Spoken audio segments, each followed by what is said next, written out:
Okay, well, we're recording. I was waiting to hear the voice. You are recording. Okay. Oh, you Hi. hear it. Oh, didn't No, say. didn't hear it. That's Oh, okay. Recording. Hey so guys. hi, Wel- guys.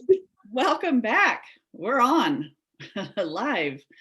Um, we wanted to take a minute. We're really enjoying the YouTube channel that we've launched, the way that you're all viewing these workbook lessons.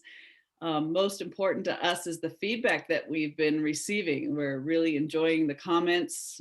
We've received some feedback from family members in the Take Me to Truth family, and it seems as though everybody's, for the most part, really enjoying the workbook lessons and getting a lot out of them.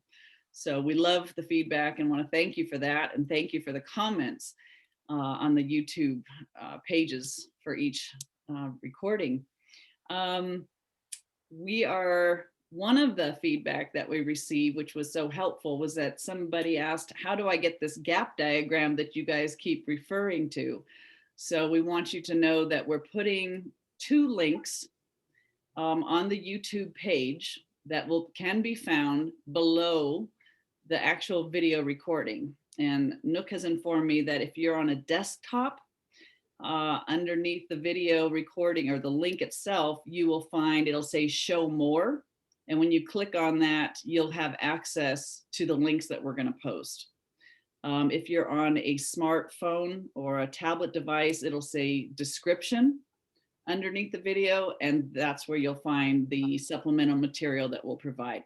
So you'll find those links. The first link takes you directly to the gap diagram off of our website. You won't have to look around for it. It'll take you right to it and you can print it out. It's actually a 4-part series to the gap diagram.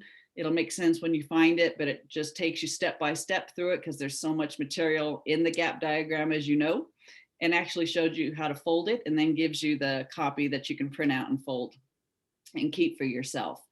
The other link is for, we're giving out the link to all of our supplemental materials that's included in the Manual for Holy Relationship. That's Nouk's new book. It's a pretty big manual and it's chock full. Show them the width of that sucker. There you go. I mean, this manual is so heavily supported with exercises and diagrams. And so we have provided a zip file on our website that's got all of the supplemental materials for you all to freely download. So if you want to get it in. Go ahead, sis. And just to confuse you even more, forgive us. It's also got the 3 resources from this book, which is the first volume of the End of Death trilogy. And there's some, the iceberg diagram we referred to earlier, that's in there, as well as a few other diagrams that, we're going to refer to support the lessons from A Course in Miracles. And you'll be able to download these diagrams for free on the website. So we're giving you, I think we're going to include the links. You'll be able to find them there anyway. Okay. So that's the first volume. And this is the second volume. Yeah. Which one? So that's there it is. The Holy Relationship, which is basically the backbone of Course in Miracles. And the third book is in process. So I can't. I thought you were going to grab for one. I'm like, oh, we're going to a sneak preview. That would be a surprise. Yeah. Well, thanks, sis. So yes, we just want to make sure that you have as much material as you are looking for and interested in receiving. If you haven't been on our new website, nouksanchez.com, take a look. It'll have the courses that we're offering. And again, all this free material on there and a way to order the book as well. So, all right. Oh, and another wonderful feedback from a brother was that after we've finished a lesson, I'm going to practice the pause. So just to stop in for a moment of silence and just to check in with Holy Spirit, see if there's anything else that we want to include. It could be just a moment of reverence and taking in what we've shared, but I'm just, if it comes across that I'm racing, I want to apologize up front, and I really want to honor and create a cocoon, for each lesson. each one is so powerful and such a gift that I want to honor it by not racing through it. So Yeah, that's beautiful, sis. Thank you for including that. Same for me. I need to know that as well. There, because, as Jesus says, where two or more are gathered, my name, there I am. yes. The Christ mind is restored. And when the Christ mind is restored in these instances, and for example, Coreen, you and I joining to share these lessons for Course in Miracles, I noticed every now and again, often actually, that I can feel the Christ mind really opening up and the heart is opening up. Right. And there are divine transmissions that are coming through. So we can't afford to rush through those because they're for everyone. Yeah. So Right. thank you. Yeah. Thank you. Okay. Well, having said that, let's rush on into the introduction. Okay, so we're in the review period. Yes. Where we're going to be beginning the review period. We're actually going to review all 50 lessons that we've done up till now. That's right. And, so there's an introduction portion, and then in the same video, we're going to cover the introduction and also lesson 51. So Nouk's going to read the intro and I'll cover off the lesson, and we'll see what Spirit has to say or do with these as well. Good. Thank you. Review number 1, introduction. Beginning with today, we will have a series of review periods. Each of them will cover 5 of the ideas already presented, starting with the first and ending with the 50th. There will be a few short comments after each of the ideas, which you should consider in your review. In the practice periods, the exercises should be done as follows. Begin the day by reading the 5 ideas, with the comments included. Thereafter, it is not necessary to follow any particular order in considering them, though each one should be practiced at least once. Devote 2 minutes or more to each practice period, thinking about the idea and the related comments after reading them over. Do this as often as possible during the day. If any one of the 5 ideas appeals to you more than the others, concentrate on that one. At the end of the day, however, be sure to review all of them once more. So he's talking about all 5 ideas before you go to sleep at night, to review all of them. It's not necessary to cover the comments that follow each idea, either literally or thoroughly in the practice periods.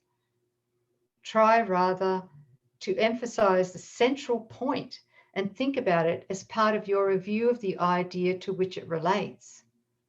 After you have read the idea and the related comments, the exercises should be done with your eyes closed. And when you're alone in a quiet place, if possible.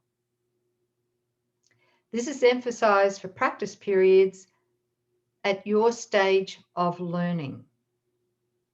It will be necessary, however, that you learn to require no special settings in which to apply what you have learnt. You will need your learning most in situations that appear to be upsetting, rather than in those that already seem to be calm and quiet. The purpose of your learning, I love this, the purpose of your learning is to enable you to bring the quiet with you and to heal distress and turmoil. This is not done by avoiding them and seeking a haven of isolation for yourself. Wow. Isn't this incredible? Yes. Because, this is obviously, and this is something that I've learnt and Coreen has learnt at our particular phase of learning, that the peace of God goes everywhere we go. So we're actually able to impart it or share it and hold it, for others who may be really believing the turmoil that they're experiencing. Yeah. Okay, so we're up to paragraph 5. Yeah. Yeah. You will learn. You will yet Yeah. learn. You will yet learn that peace is part of you and requires only that you be there to embrace any situation in which you are. And finally, you will learn that there is no limit to where you are, so that your peace is everywhere as you are. Oh, what a relief. Oh, what a relief. Oh, Ties into no hierarchy of illusions, right? If I am the peace of God, no matter where I am, right? and then as you're experiencing too, sis, and I'm sure some of our beautiful YouTube family are experiencing, is as we recognize that there's no hierarchy of illusions, that it's all illusion. There's no illusion that has more reality in it than any other. That is when the peace of God really is anchored, grounded in us.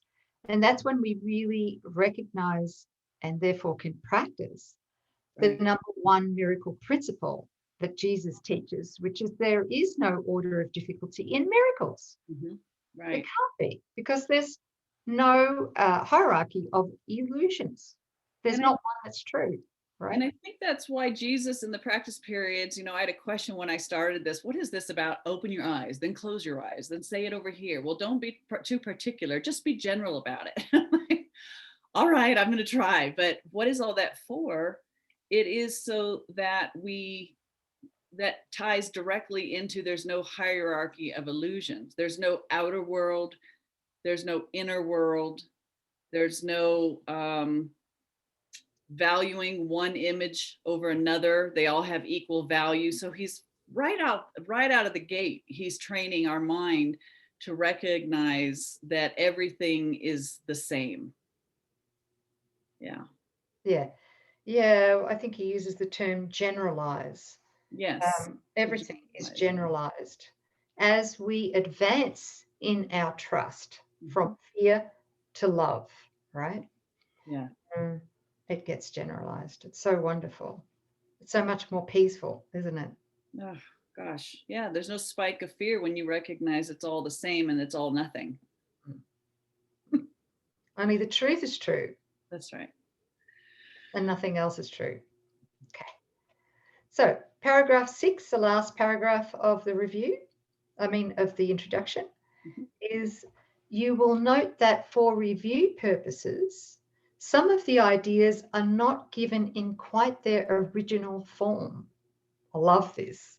I get so excited to do reviews because it seems to open up a whole other part of the mind, and allows the transmissions to come in and then anchor themselves. So he's saying that they're not given in quite their original form. Use them as they are given here in the reviews. It is not necessary to return to the original statements, nor to apply the ideas as was suggested then. We are now emphasizing the relationships among the first 50 of the ideas we have covered and the cohesiveness of the thought system to which they are leading you. Right? Really daunting. Nothing he does was mistake. It's like every word, every phrase, every lesson that Jesus painstakingly, patiently, with perfect love delivers step by step. There's a reason behind everything. And even if we don't understand it, we can trust. I mean, if you look at this, what he gave us, and you read it, and that no human hand, there was a scribe, thank you, Helen, but that it's divinely authorized. And I'm having a moment of just profound gratitude to see the depth and the holographic nature of it. And that the fact that he's now saying, don't go back to the original ones. I'm going to give them to you again. I'm going to be lumping them together. And it's going to be a little bit, it's a little bit different. Well, there's a profound reason for that, and we can trust it. Yeah. Thank you. Okay, here we go. Lesson 51. The review for today includes the following ideas. 1, nothing I see means anything. The reason this is so is that I see nothing, and nothing has no meaning. It is necessary that I recognize this, that I may learn to see. What I think I see now is taking the place of sight. I must let it go, what I think I see, by realizing that it has no meaning, so that vision may take its place. Okay, so sis, can we have a different word here. I've got the FIP version. You have the COA version. Mm-hmm. And so line number 4 says, what I think I see now is taking the place of vision. Mm-hmm. Yours says sight. Uh-huh. In the next sentence, it says vision. I don't know why that would be different. Yeah, but I think that's, yeah. And I think that the editing here is appropriate in the FIP version, because through my own receiving transmissions for the End of Death trilogy with Jesus, he clarifies to me that there's there's a huge difference between what we call sight, mm-hmm. through the body's eyes, and Christ vision, which is our true vision. Yeah. And that the undoing of the blocks to the awareness of love's presence is the undoing of the ego or the split mind. That is the undoing of our trusting the body's 5 senses to see or to feel, right? So it's the undoing of the ego thought system. So it is the undoing of sight in order to reveal Christ vision, which is the only vision we really do have. Yeah. Right. So I just want to clarify that. Yeah. So while we're insisting that we know what something is, we're going to be using the body's eyes, and we're going to be claiming that I see, that's sight, and that I know what it is. And Jesus is saying, you guys, what you think you're looking at is absolutely nothing, because you're looking with the ego, which doesn't know what anything is. So we've got to be willing to surrender what we think we see. Mm-hmm. And instead receive the replacement from the Holy Spirit of vision, that there is something there to see, but you cannot have vision while you are clutching to your insistence that you do see. So there's a big humility in this of letting go that I don't, well, we're going to get to that. I don't know what anything is for. Nothing I see means anything. That's a statement of surrender. Nothing I see means anything. Yeah, because we're seeing through the split mind, which is the ego block, or filter. It's filter. Remembering, of course, that one of the central teachings of the course is that projection makes perception. Right? Yes. Makes perception. So everything we see at first here in the world is through the ego. The ego is projecting it out there. It's not real. It's meaningless. And it's based on attack. It's based on the ego's addiction to attack. So we see attack. We see attack in relationships, conflict. We see it in the body as pain and disease, aging and death. We see it, everywhere. And we're seeing an illusion. Mhm. None of it exists in God, and therefore it doesn't exist in his son. Mhm. And Sorry, we are only his seeing images son, of fear. his Yeah, child. Yeah, thank you. yeah, Great news to know that all of that chaos and images of fear is nothing. yeah, yeah. See, Holy Spirit can come in and exchange our perception for the miracle Right. when we're prepared to make that positive separation, That's it. right? And Right. Am I willing to admit that nothing I see means anything? That's a act of humility and surrender and opening up to be curious about maybe there's something else to see or to view, have Christ vision. Nothing I see means anything. Okay, that was one. Two, I, the ego, have given what I see all the meaning it has for me. I have judged everything I look upon, and it is this and only this that I see. This is not vision. It is merely an illusion of reality because my judgments have been made quite apart from reality. Here we go. I am willing to recognize the lack of validity in my judgments because I want to see or have vision. My judgments have hurt me, and I do not want to see according to them.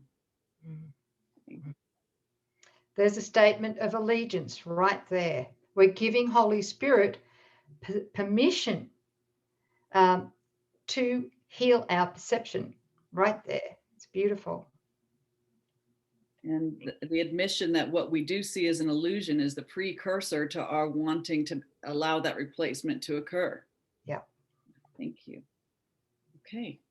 So nothing I see means anything. And I, the mythical me, have given everything that I see all the meaning that it has for me in my righteous judgment and my knowledge.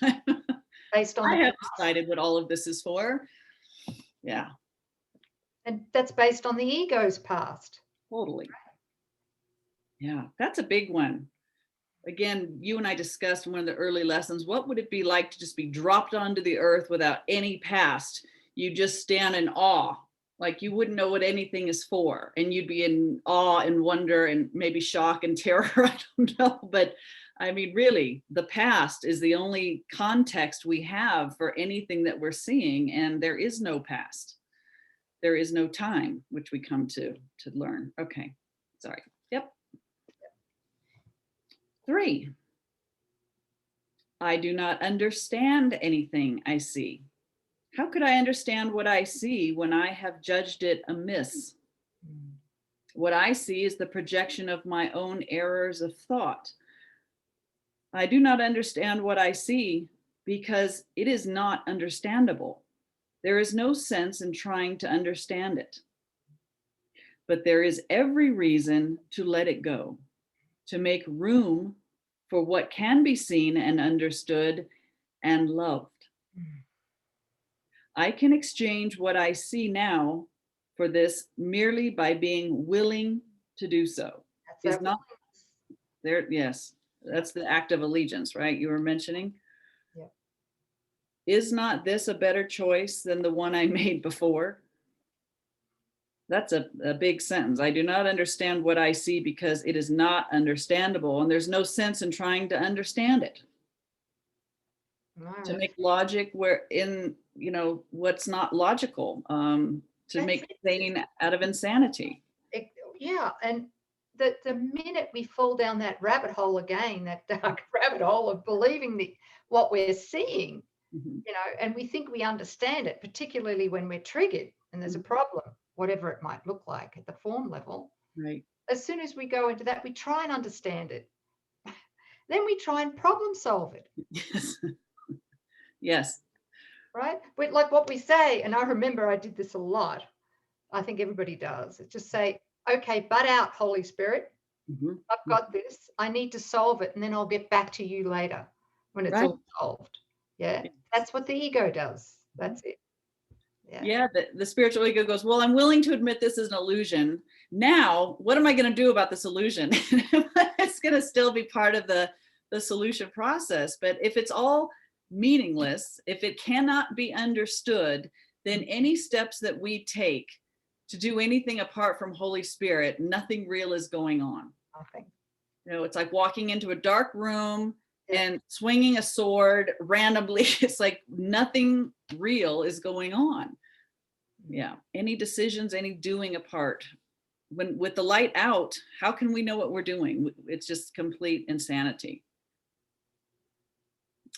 I can exchange what I see now for this merely by being willing to do so. He's asking just for the willingness. How kind. Okay. 4. These thoughts do not mean anything.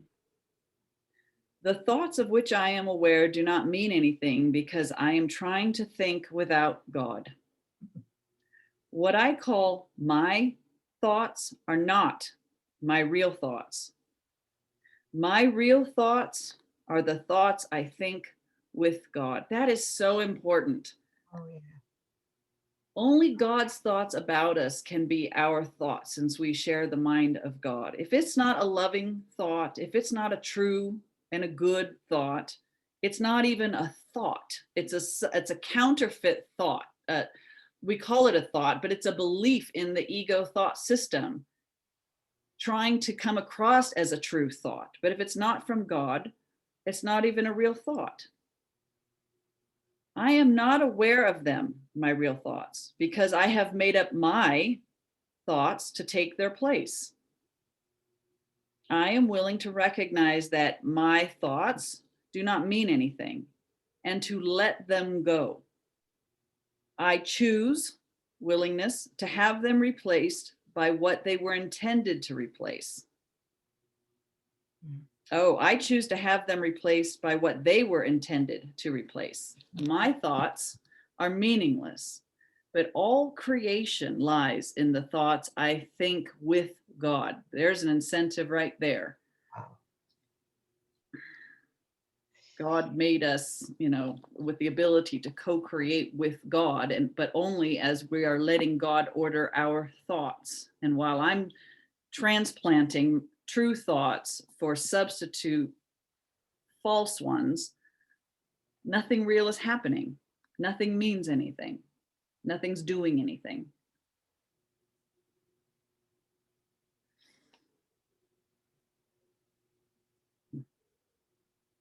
And there's another level of humility, I remember when I saw that, releasing the thoughts that I think.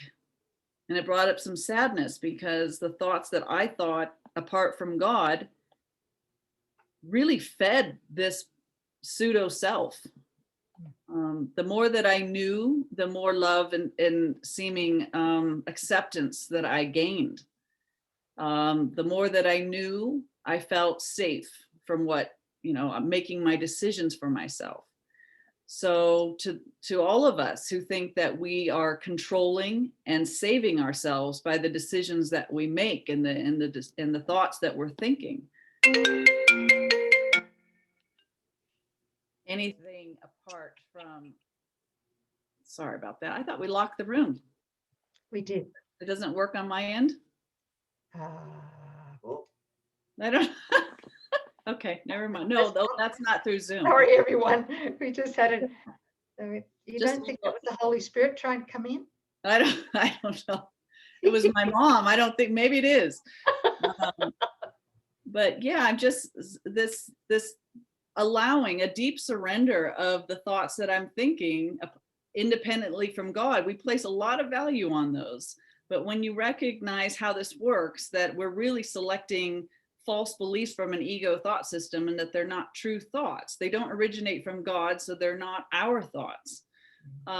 These are actually, the value that we place on them is the means that we block our communication with God, receiving God's thoughts. Not your thoughts, God, mine, not your truths, my substitutes for your truth, not your will, but my, imaginary will apart from yours. That's what we're valuing and worshiping while we refuse to allow God's thoughts to replace ours. But this is so beautiful, and to recognize that these aren't thoughts at all. Nothing real is happening, and it's all illusion. Do we want to live? Do we want to awaken? Then are we willing, just that willingness to say, I'm going to just withdraw my judgments and control and allow Holy Spirit to reveal to me my true thoughts. I think that was big for me.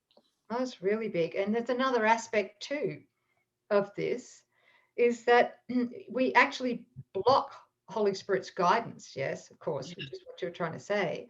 But we also block Holy Spirit's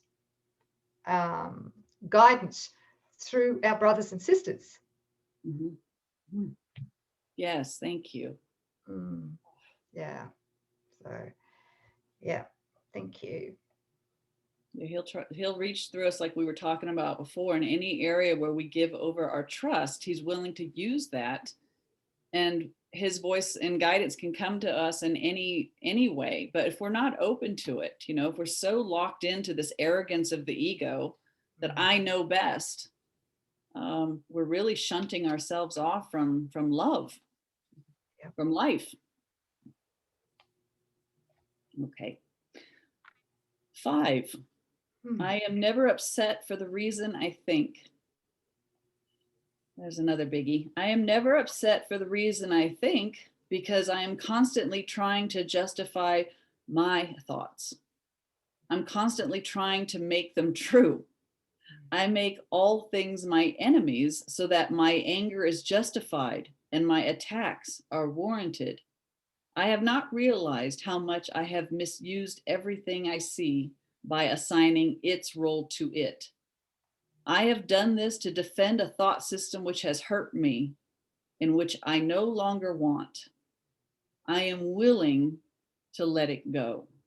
Wow, there's just bringing light to this whole thing, and recognizing while we're, having thoughts, independent thoughts, that we're really hurting ourselves.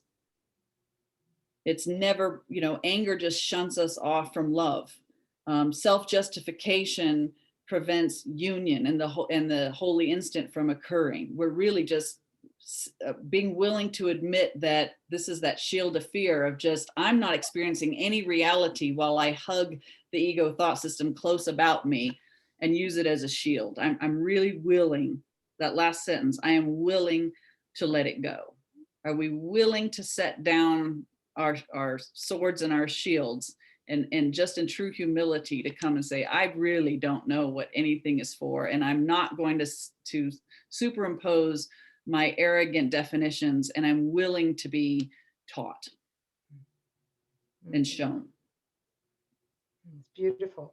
And I think to support this too is to remember that there's a central wish in the ego thought system, and that central wish is the wish to be unfairly treated, because the ego's what would you call the lifeblood to keep the ego thought system alive in the split mind is guilt, sin, guilt, and fear. The evil threesome, right? Sin, guilt, and fear. Yes. And so in order to give substance to those illusions, it has to be unfairly treated, and then it has to justify and feel totally justified in its anger, its resentments, its grievances, etc. Totally justified, because it's being unfairly treated by others, by the body, by, it's victimized. Yeah. So, when we're upset by that, this lesson says, I'm never upset for the reason I think, of course. It's the ego wanting its wish to be answered, which is to be unfairly treated. Does that make sense, sis? Totally. And it's so complex, you have to kind of laugh at the maze, but once you see it, then it simplifies. But okay, so I'm guilty because I left God, because I think I'm Coreen. I don't really like that guilt. So I'm going to push it out and I'm going to project it onto my sis. And I'm going to see her in a way that God isn't created her to be, but I'm going to see her as judging me as incapable. And then I'm going to be relating to my sis and pick up things that she's saying. And I'm going to interpret it in a way that where I feel unfairly treated. Well, gosh, sis, I'm trying so hard. Look what I'm doing. And you're not appreciating what I'm doing. Oh, okay. So then I get to feel self-justified. Well, you know, Nouk just isn't really seeing, you know, she's busy. She doesn't get a chance to see what I'm doing. Why doesn't she care what I'm doing? Okay. Do you see that? Mm. My guilt from a false separation projected it out onto my sis. And then I get to defend myself through self-justification against this attack from my sis that's not even happening. We're doing it's a ping pong game here. Where's the ultimate special relationship, right? Oh my gosh, that's exactly what the special relationship is. You hold my guilt. Yeah. I know. I'm gonna, while I'm projecting all over you, I'm gonna be defending myself against you for the attack that I've placed in you. Yeah, that's love. You gotta laugh, really. Yeah, you have to, but that's yes. what So, the ego terms as human love. yes. Human friendships. Right. You know? Yes. And so what is this upset really about, right? If I'm never upset for the reason I think, because I'm thinking it's about Nouk, what is it? You know, it's this guilt in my mind from the belief that I'm separated, right? That's it. Yeah. Thank you. Yeah. One problem, one solution, he says. One upset, one solution. And Okay. forgiveness is that one solution.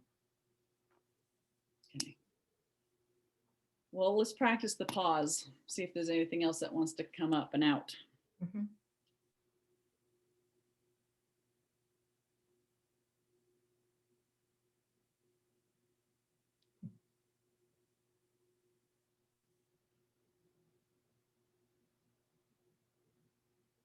I got something. Great. Which is tomorrow morning in our next lesson 52. Yes. The questions that are being asked now will be answered then. Yes. Yeah. It's great segue. Thank you. See, Jesus knows what he's doing. It's so brilliant. I think so. I think so. Yeah. A big thank you to Brother Jesus. Thank you. And thank you all for being here. And we'll see you for lesson 52. We hope this was helpful. It was for me. Thanks, everybody. You too. Bye.